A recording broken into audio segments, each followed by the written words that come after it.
Hello mga buweks! Magandang araw sa inyong lahat, galaw-galaw para hindi mo pa imburnal. Hello sa ating mga subscribers dyan, ganun din sa ating mga new subscribers.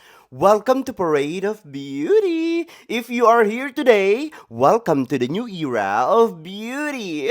Beauty is in you. O Jimba, kamusta naman kayo mga buweks? Ayan, pasensya na kayo sa ating pa-live kagabi. I don't know what happened, pero ayun, naputol siya bigla, no? Anyway, kasi ano ewan ko, basta ganyan yung nangyayari sa YouTube lately, no?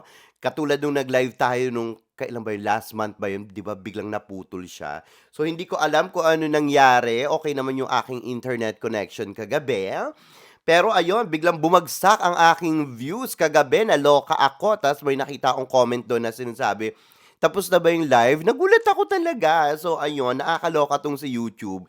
Hindi ko alam kung anong meron dito kay YouTube, no? Laging napuputol ang pa-live. Ganun din daw sa mga ibang vloggers ang nangyayari sa YouTube ngayon kapag naka-live sila.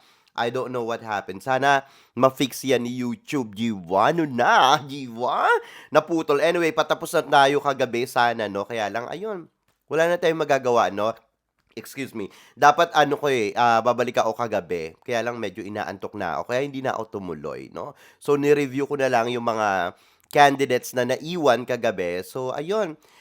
And now, meron akong top 6 dito sa personality showcase ng Pina Beauty ng Miss Universe Philippines 2025. Ayan. Hello sa ating mga nanonood dyan, ating mga subscribers, ganun din sa ating mga new subscribers. Thank you sa inyong lahat, and please don't forget to subscribe to my channel. Click your notification bell para mas updated kayo sa ating mga chika everyday and night sa mundo ng pageantry. And please like this video. Thank you! Sa mga hindi nagla-likes dyan, ay nai-stroke kagadaga dito sa Parade of Beauty. Jimbo. Charito. Anyway, start na tayo. Let's do this! Mag-subscribe ka na!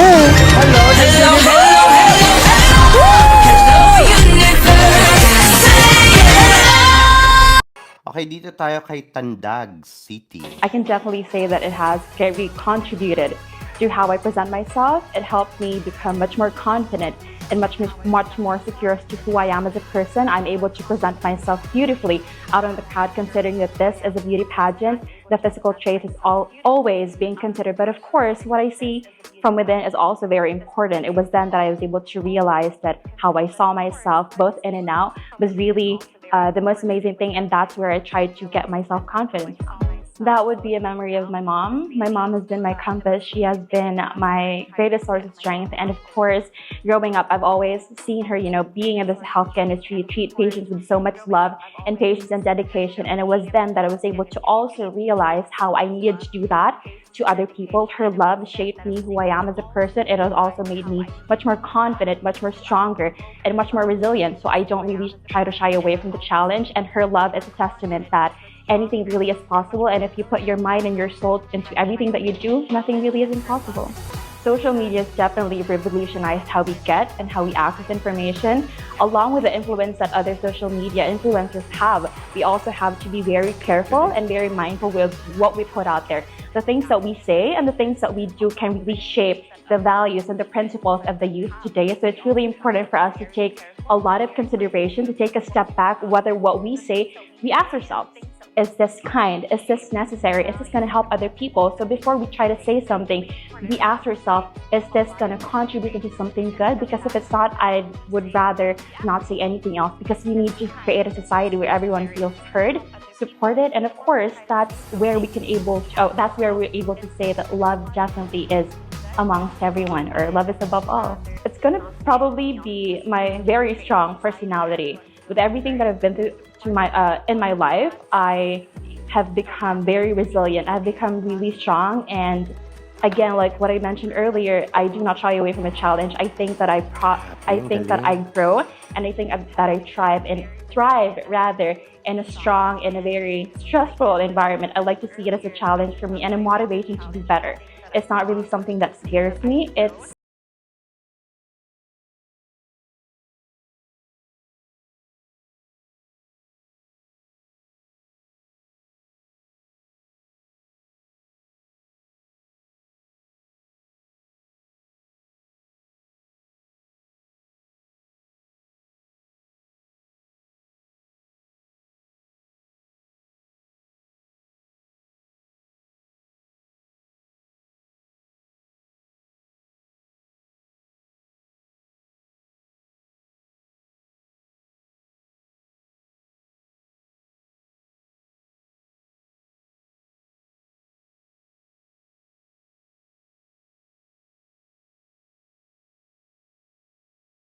Oh my God, ang ganda ng communication skills niya, ang ganda ng buga. Mabilis siya magsalita pero hindi exaggerated, 'no? Kumbaga maano mo siya, kumbaga mahuhuli mo yung mga binubuga niya. Meron kasi mga iba ang bilis magsalita pero parang hindi mo mahuli yung sinasabi, 'di ba? Ang galing niya, oh my God, I love her communication skills. Grabe 'to, lumalaman ng mikropono. Hindi nagtitira ni abo, mga boyeks. Ang ganda ng communication skills. And obviously, she's very articulate, very eloquent. Yung conviction, oh my God, ang strong ng conviction, good speaker. Grabe tandag. Ang ganda ng communication skills. Um, May pagka-witty din and then my God, very queenly ang sagutan niya. Gustong-gusto ko yung communication skills niya. Her personality, grabe. Parang, oh my God, nag-shine siya sa akin dito ngayon. Ang ganda. Siya yung may pinaka-powerful na naisagot sa lahat ng naumpisahan natin. But anyway, ito yung mga ganitong bugahang hinahantay ko talaga. Ang ganda. Napakatalino, ang galing, very, my God, mic drop. Ang ganda ng ano niya, ng hugot ng sagot niya, na mga sinabi niya, ng mga answers niya, ang galing. Alright, dito tayo kay Cebu City.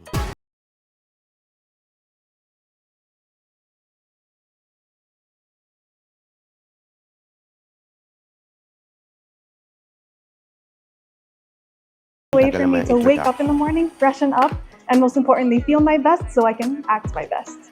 I would definitely say the love that I have for my dogs. My dogs are, it's that kind of relationship where I choose to love them and they love me unconditionally no matter what I do, no matter where I go. When I Ganyan get home, sumagot, I'm may really energy, so, may so much power, love. di ba? And I really hope that I can extend that Umpisa same pa love lang to everyone anong here. bunganga, alam mo na.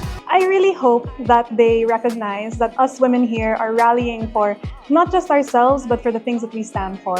And I hope that they recognize Dogs. that we hope to stand for Grabe love ka. in every aspect of our lives, whether it be to them as pageant fans, to our families who support us, and to our teams who stand behind us. I love the ability to greet everyone with open arms. One thing that I've noticed is how hospitable we are, and I really value the fact that no matter what walk of life a person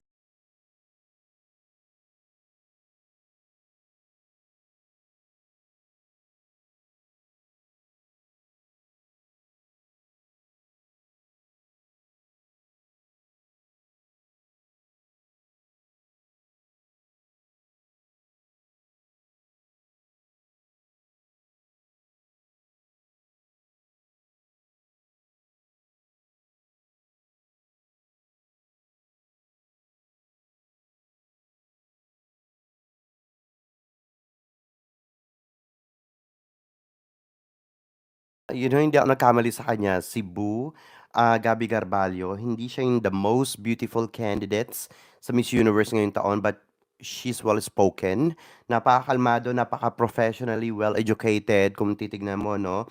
Beauty and brains talaga itong babaeng ito, 'di ba? Always on point. Bumubula ang bunganga, parang in just, 2, less than 3 minutes, ang dami niyang naibuga, napakaganda ng mga binibitawan niyang salita, talaga yung kanyang communication skills, isa sa mga powers niya, no? Yung personality niya, I like her personality. Napakasaya niyang panoorin. Parang gusto mong makinig sa kanya. It reminds me of Alexi Brooks. Parang gano'n. Parang, oh my God, ang ganda ng ano niya, ang ganda ng buga niya. At saka ang ganda niya dito, ang ganda ng styling, napaka-simple lang, no? She's natural, so natural, netong si Carvalho. And at the same time, very captivating. Ayan.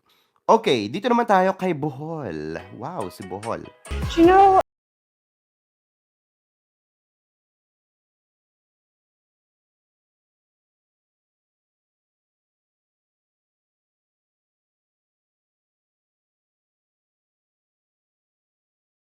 I remember how my parents have loved me and how they loved each other. I think that their love is so beautiful. That's something that I want to bring out to whoever my future is. And just life in general, I just think that the way that they love each other is so magical. And that's what I want to remember. You know, it's become a norm that there is bashing, and I really want that to change because we are only just human, and it shouldn't be, oh, this is the life that you chose, and that's why you should accept the bashing.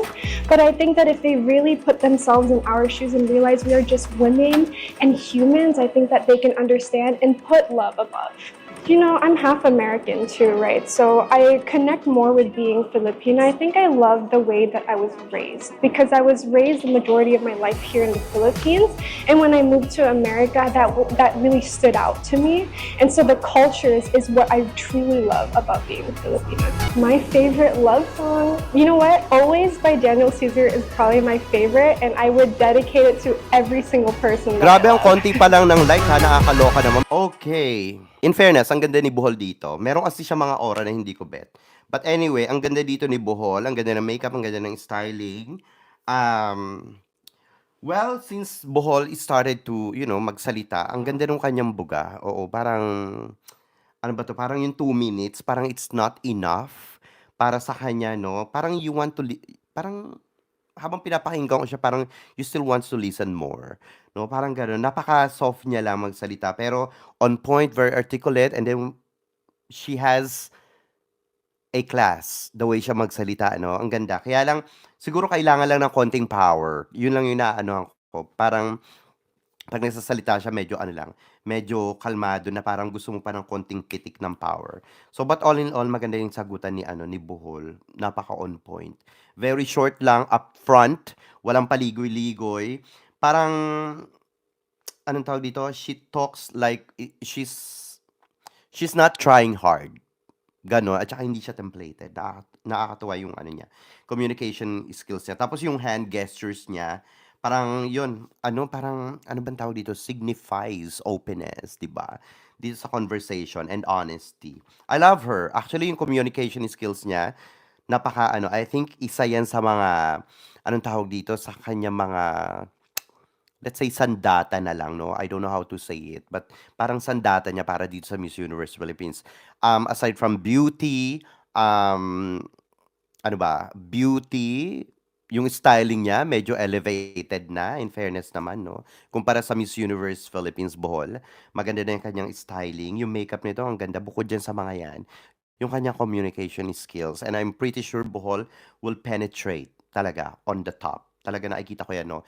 So sa akin lang second hot picks, alam ko maraming nagtampo sa inyo na iba, no, na nag-message sa akin bakit si Bohol nandun sa bottom.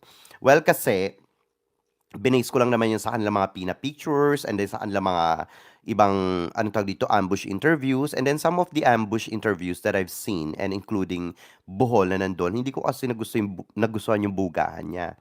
So, and then yung styling niya and so on. So, dun ko lang naman binase yun, no? So, ayun. Kumbaga, ganun naman talaga. Well, the more na nasa bottom ka, the more you should prove, no? Na you're deserving on the top. Ganun lang naman yun. So, wag niyo masyadong dinidibdib yung mga hot picks or ganyan-ganyan. So, it's just like, I mean, ako lang to, sila lang yon yung gumagawa ng mga hot picks. So, iba-iba kami na nakikita, iba-iba kami ng opinion. Maaring may nakita sila na hindi ko nakita, maaring may nakita ko na hindi nila nakita. So, depende lang yon. So, they don't take it personally, no? But still, I still love Bohol, and I'm still rooting for her. If may nakita na kayo sa hot picks ko na wala na doon sa hot picks, na pumalya, ibig sabihin, hindi na ako rooting dun sa person na yon. So, ayun. But still, whoever's on my hot picks, top 20, kahit sino doon na manalo, gusto ko. So, ayun. Meron lang talaga lalo na yung mga nasa top 5. I love her. She could win. She could win the crown of Miss Universe Philippines. Kung magtutuloy-tuloy yung kanyang strategy. I love the authenticity of Miss Bohol. Grabe. Awesome. Ang ganda ng kanyang communication skills. Mabilis siya and very creative. Ang bilis niya mag-construct nung ano, knowing these questions are on the spot, I believe so, no? Hindi naman siguro binigay sa kanila. So, ang galing niya sumagot, ang bilis niya mag-construct, napaka-creative, ang ganda ng bugahan, nilalamon nito ang mikropono, no? Nilalamon niya. Talagang, parang ano siya, hindi mo masabi na in-exaggerate niya yung words, no? Talagang tamang-tama lang yung conversation niya. Napaka-classy, very spontaneous. I love to listen to her, no? Pag nagsasalita siya. So, ang galing. Kudos kay Bohol. Gusto ko yan. Okay, dito tayo kay Muntinlupa.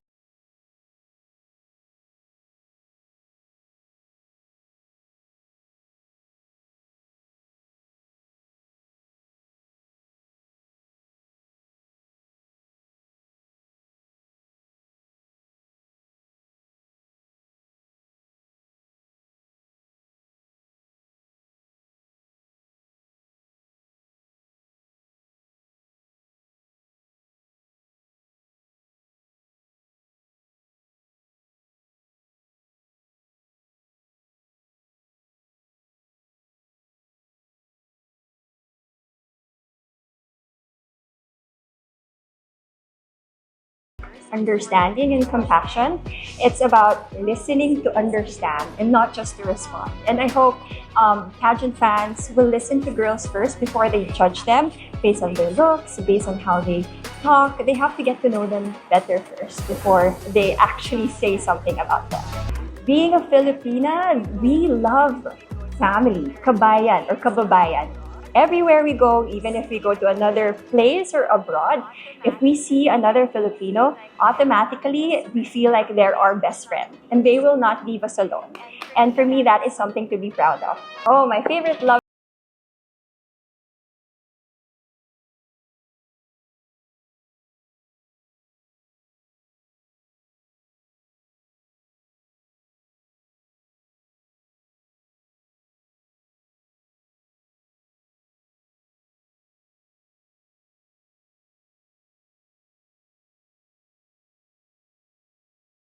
Well, Winwin Marquez, to be honest, I like how she answered the question.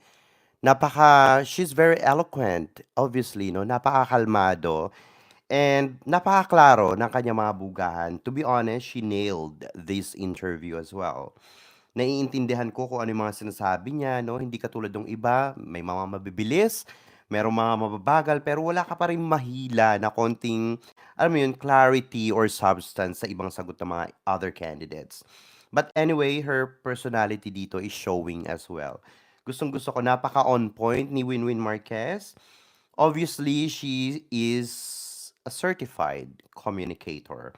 Her confidence talagang overflowing, 'di ba? Pag pinapanood ko siya, I don't know, parang namamagnet ako, charot. So without even trying, 'di ba? Ang ganda ng kanyang mga bugahan, talagang very relatable and then engaging yung kanyang communication skills, no? Nakakamangha panoorin si Winwin Marquez even if ilang may isang dekada na ba yung nag-ano siya, nung nanalo siya ng Reyna Hispano-Americana? Pero nandun pa rin yung kanyang, yung sinasabi natin yung pagiging high caliber as a beauty queen at hindi nawala yun, no?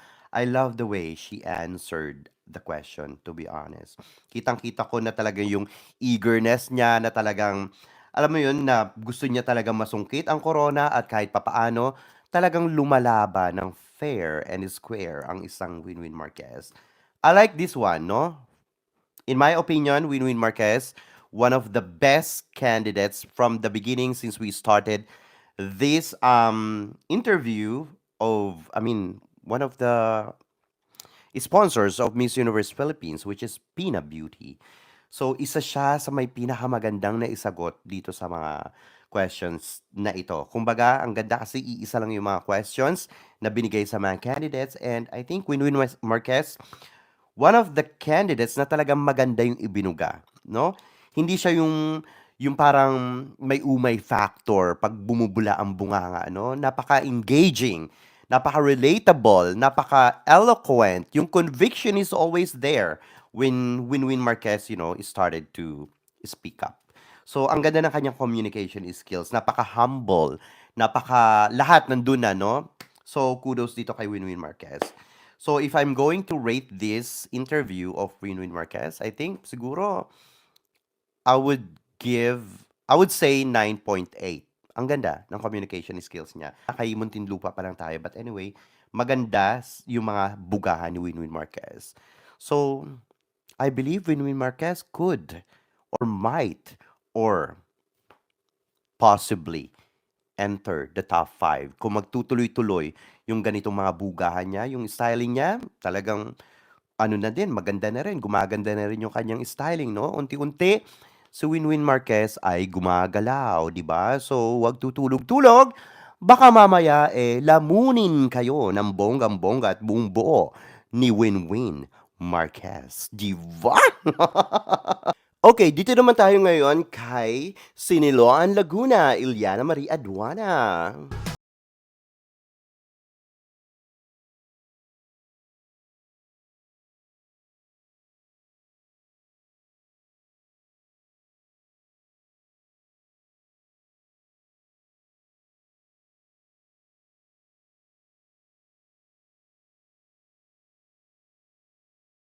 spite of just the schedule, of course, still allot my time to practicing it. And the way I do it is I love taking collagen supplements, and also, externally, I love using products that are not harsh, just like Pina Glow Soap and also the Pina Glow Lotion. And I feel like this practice really makes me glow from within and really gives me that very glowing skin, making me so ready and really amped and really primed to take on the responsibilities of the crown and being a spokesperson.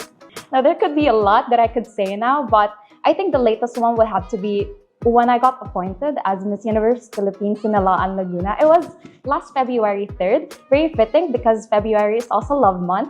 But when I got home to my family, they all hugged me, all 5 of them. And I got really touched. And that was the last time also that I cried, because I was really overwhelmed and really filled with so much love. And that was when I also realized that our household is really filled of love. And that is also why I'm full of love, that I'm capable of sharing it to other people as well.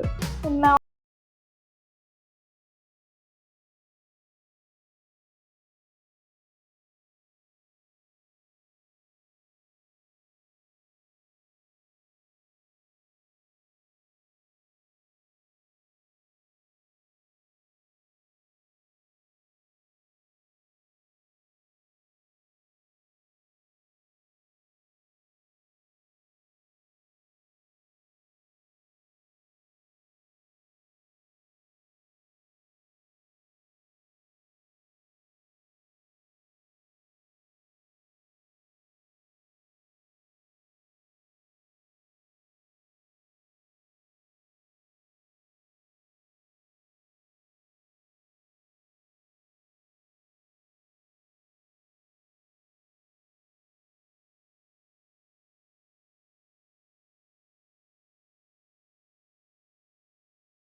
There you go. A complete package at beauty or Filipina beauty queen. Di ba? Iliana Marie Aduana, Siniloan, Laguna. Nakakaloka. Napansin ko dito kay Iliana na adequatro lang siya. Talagang kitang-kita mo yung kanyang confidence ay talaga nag-uumapaw, di ba? Talaga namang nanlalamon ito ng mikropono at hindi nagtitira ni Abo, di ba? Nakakaloka, well done, Iliana. Ang galing ng kanyang mga bugahan dito, no? Well, okay, I've seen a lot of comments regarding Iliana's communication skills and on how she answered the questions here. Nakakaloka yung ating mga kababayang mga Pinoy. Nako, nakakaloka kayo, ha? Magsitigil na kayo, no? We all knew that Iliana is very eloquent, di ba? Very articulate, very intelligent, and of course, the conviction on her answers are always such a bang, di ba? Talagang bang, bang, bang talaga, di ba? Talagang kailangan umilag ka dahil kada word netong sinasabi ay talaga namang pag tinamaan ka ay die, di ba? Comatose ang iyong bagsak, di ba? I see you, charot. So, ayun nga, no? Nakakatuwa yung mga bugahan ni Iliana Marie Aduana dito, as we expected always, no? Iliana Marie Aduana always on point and has full of substance and conviction. Ang ganda ng kanyang mga bugahan, no? Many pageant fans, to be honest, cannot relate on her vocabularies and highfalutin words. Bakit ba pinoproblema itong mga ito, di ba? Problemahin nyo na lang ang mga buhay nyo. Charito, di ba? Wag na nating problemahin yung kanyang mga vocabularies and highfalutin words. I mean, that's Iliana Marie Aduana. We knew Iliana Marie Aduana since, well, for me, I knew her since Binibining Pilipinas. And, Miss Earth Philippines until she competed sa Miss Earth sa Vietnam, di ba? So wala naman tayo naririnig-rinig na mga ganyan-ganyan. Bakit ngayon meron na dito sa Miss Universe Philippines, di ba? So wag na natin problemahan yung kanya mga highfalutin words, mga vocabulary words. It's not a big deal. That's Iliana Marie Aduana. Kapag tinanggal mo yun sa kanya, that's not her anymore. Diyan ba? Diyan natin siya nakilala. Yan yung kanyang personality. Ganyan siya bumuga. So, anong problema doon? Don't feel jealous, no? With Iliana Marie Aduana. My gosh. Ang daming jealous sa kanya. Feeling ko ang daming naiinggit sa kanya, no? Well, ganun talaga. Pag matalino, kita nyo ako, walang naiinggit sa akin kasi bobo ko. Charot. Charito, diba? Anyway, ayun, no? If that's so, the problem here was not Iliana Marie Aduana, di ba? It's you guys. Kayo ang may problema kasi, I hate to say this, no? Your ignorance is not her problem at all. Di ba? Just the fact. Your ignorance is not her problem at all. It's not her problem at all. To be honest, no? Kumbaga, kung nahihirapan kayo sa mga bugahan niya, well, go to Google, di ba? Ganun lang yon. Or library, di ba? And do some research. Ganun lang yon. Kung hindi naintindihan, hindi niya problema yon. Kayo may problema, hindi siya. If you didn't understand her answers, then it's not her problem at all, di ba? And I don't see any problem with that at all. Pia, words back, di ba? Ang problema talaga kayo, di ba? So, ayun, better, for me, instead of bashing her, no, better to get a job, I think, no, instead of bashing her. I meant, you're just wasting your time and effort, di ba, on bashing her. Sayang ang mga load nyo, di ba? Nag-aano pa kayo, nag-effort pa kayo na i-bash sa social media. Di ba? Nakakaloka lang. Yeah, that's true, di ba? Reality sucks. Ganun talaga, no? Ay, yung binabash nyo, parang ano lang naman. Parang tahimik lang. Wa namang care sa inyo, di ba?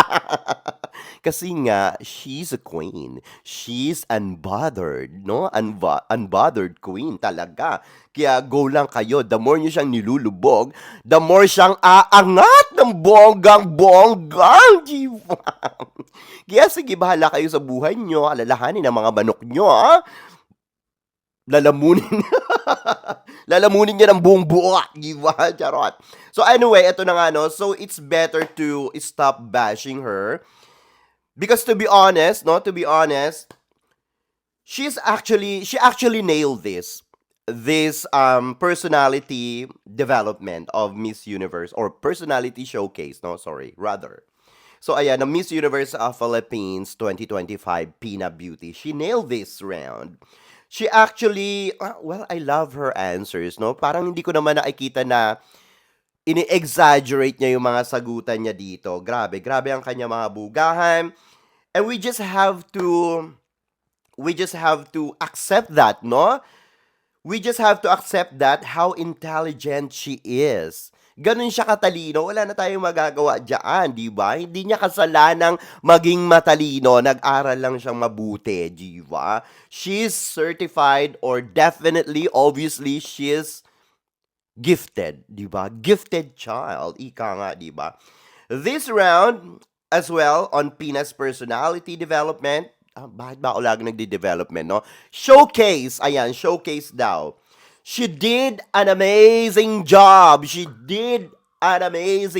Ulit-ulitin ko, no? Mic drop. Ang bugahan dito ni Iliana Marie Aduana, di ba? So, we cannot change that, no? We cannot undo. Ganyan talaga siya bumuga. So, wala na tayong magagawa doon. Kaya sa mga hindi nakakaintindi sa kanya, hindi niya problema yon. Kayo ang may problema, no? Go see your doctor. Charot. Di ba? Kesa naman ginaganyan-ganyan niya siya. Di ba? Di ba mas maganda yung pag may naririnig tayong mga ganyang bugahan, di ba? Pag hindi natin naintindihan, oh, let's go to Google, ganyan-ganyan, have a search. Etong ano na to, itong word na to, or kanya mga binubugaw, o kaya punta tayo sa library, ganyan. May natututunan tayo, di ba? Hindi katulad ng iba, buga lang ng buga eh. Saan ang punta? Charot. Di ba? So, ayun, stop bashing not only Ileana Maria Aduana as well as the other candidates, no? If you don't want this candidate, meron kayong ibang manok, then huwag niyong hilahin yung ibang kandidata para lang umangat yung kandidata nyo, di ba? Kasi baka mamaya, habang nilalaglag nyo yung isa, hindi nyo alam na imbis na inaangat nyo naman yung kandidata nyo, eh napapaimburnal naman pala ang inyong mga manok, di ba? Support lang yung mga girls. Lahat yan nag-e-effort, lahat yan kumbaga, gumagastos, lahat ginagawa nila para dito sa Miss Universe Philippines, di ba? And hindi nila deserve ang ganyan mga treatment, di ba? So, ayun lang, mga bakla kayo! Okay, si Ate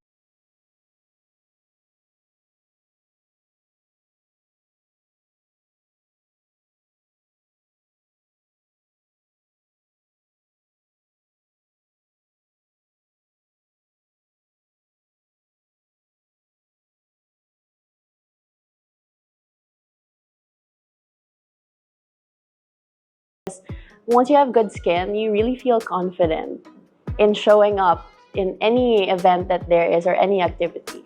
You know, it's my grandmother's birthday today, and if I can have one memory about love, it would be my grandmother's love for me. She was there all throughout my life growing up. She put me through school. She made sure that I felt loved and cared for. So if there's just one thing that I would like to remember for the rest of my life, it would be her love. We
Wow.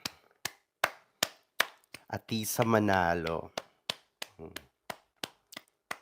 Amazing. Hands down ako for Atisa Manalo for this interview in Pinas Personality Showcase. O Jimba. Ang ganda ng communication skills ni Atisa Manalo ngayon, to be honest. I was just listening and I actually enjoyed everything she said. To be honest, Atisa Manalo, my goodness, dear. Grabe, para talaga siyang nagmasteral ha. Like what I told you last year before she flew to Vietnam for Miss Cosmo competition. Ayan. Grabe, what can I say? Atisa Manalo, grabe. I've seen a huge amount of improvements here. Nakakaloka. Ang ganda ng communication skills niya. Um, to be honest, I love the way she answered the questions. I was just listening. I was just pretending that I didn't. That I'm not appreciating it. But to be honest, I love the way she answered the questions better than last year. Mas magandang buga ni Atisa Manalo ngayon. She has more sense now the way she answered the question. Not puro sabaw. Hindi katulad dati, di ba? Like what I told you last year, oh my God, what she gave, she gave the answers and then it doesn't make sense, puro sabaw. Yeah, but right now, she improved a lot. And I'm so proud of her. A very, very, oh my God, yung bugahan niya, very, very articulate or major, major, keme-keme, no? Major, major talaga. Well, anyway, it's very articulate. Mas maganda yung mga bugahan niya ngayon. She was very calm. The way she answered the questions, she is very eloquent, very relatable, on point, and did I mention this? Very articulate with class, the class, no? On how she answering the question. And the conviction was there as well. Mic drop. Ang ganda ng buga ni Atisa Manalo. The only thing is, I really wish, because actually she, last year, during Miss Universe Philippines, I actually noticed this. And then during the Miss Cosmo, actually she stopped on doing this. I really do hope she can handle this as well. And she should stop doing this. Like, while she's answering the question, she always look on the top and on the floor. Or she looks everywhere. If you're having this kind of interview, like, you're applying for a job, you're joining Miss Universe Philippines again. And obviously, it's the same like you're applying with what you do on applying for a job, 'di ba? It's like you should focus. You should just focus on the interviewer. If you're applying for a job, 'di ba? But anyway, it was just a casual interview. But for me, kudos to Atisa Manalo. Ang galing niya dito. She made an amazing job, or she did an amazing job. Rather, 'di ba? But all in all, she nailed this round. Oh my God, nakakatuwa, Atisa Manalo. Well done. And that was absolutely amazing. Ang galing-galing niya dito, no? Napakakalmado. Bawat buga niya, parang ganito, sige, ganyan, ganyan. Parang hindi na siya nagpaligoy-ligoy, on point. I just noticed merong nginig ng konti yung kanyang bugahan. But anyway, well, siguro normal lang naman yun, di ba? Minsan kinakabahan ka, ganyan. Pero konti lang naman, unlike nung last year, no? Normal lang yan, kinakabahan yung mga girls. Kahit naman siguro kakakabahan, di ba? But anyway, kasi iba yung kinakabahan sa walang laman. Sa kinakabahan, pero bumubuga naman. So for me, Atisa Manalo, she just, nailed this round. I'm so happy and I'm so glad that Atisa Manalo improved a lot in her communication skills. She's very articulate here. Nakikita ko na talagang she's so eager to clinch the crown of Miss Universe Philippines 2025. So kudos to her. Or whoever is training her or who trained her, ang galing. Talagang nag-improve siya sa lahat, no? Sa lahat ng aspeto. Sa kanya mga bugahan, sa kanyang styling, and so on and so on. Sa kanyang communication skills. Obviously, Atisa Manalo, oh my God, I can see that she is definitely one of the strongest or the toughest, as we can say, no, candidates here in Miss Universe Philippines 2025. Galing. Well done. I love that, no? At least hindi siya pa imbornal ngayon, di ba? Ang galing. Very relaxed. Yes, that's correct. Kapihan ni Beshi. I believe so. Oh my God, she did great. Yes, correct. Hello sa'yo, di ba? Ang ganda ng buga niya. Galing. So, she's nearly there. Malapit na siya dun sa crown. Tuloy mo lang yan, Atisa Manalo. Well done. Okay, oh my God, I'm so happy for Atisa Manalo. So ayan mga buweks, no, ayan ang aking top 6 na talaga mga pinakamatitindi sa mga bugahan dito sa Personality Showcase ng Pina Beauty, diba? Talaga namang lumalamo na mikropono at hindi nagtitira ng mga abwa ang mga kandidatang ito, diba? Anyway, ano masasabi nyo dito sa ating mga chika ngayong araw na ito? Munti ko na masabing gabi. Mag-ingay kayo sa ating comment section para makita ko rin ang inyong mga opinyon. Hanggang sa susunod natin mga chika-chikahan. Bye for now mga blacks and I love you all. Bye! See ya!